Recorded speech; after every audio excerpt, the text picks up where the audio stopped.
z určitých důvodů rozhodli někteří fanoušci nezavítat na dohrávku 27. kola, našli se další bytosti ochotny sledovat souboj Olomouce s Baníkem a co víc, nehrozilo od nich, že by provokovali rozhodčí pokřiky směrem na fotbalový svaz. Co se týče ryze fotbalových záležitostí, nezačal zápas pro hosty dvakrát dobře. Při první brance Adama Varadiho se totiž zranil jak brankář Pavlenka, tak i obránce Vengřinek a pro oba zápas skončil. Za chvíli byl překonán i Pavlenkův nástupce Šrom, tentokrát střelou k tyči od Jana Navrátila.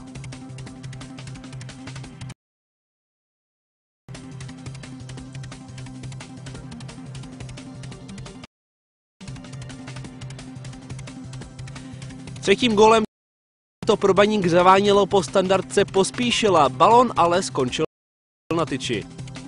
Po zranění Lindpereho byli hosté v první části už bez střídání, začalo se jim ale dařit střelecky. Na 1-2 snižoval po krásné akci Filip Kaša.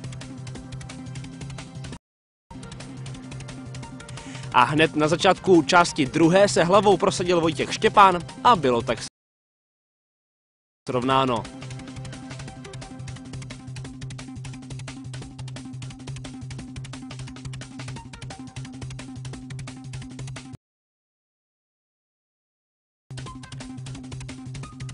No a v absolutním závěru utkání dokonali ostravští obrat, který jim může zajistit i setrvání v nejvyšší soutěži pro další sezónu. Trefil se De Azevedo. Baník porazil Olomouc 3-2.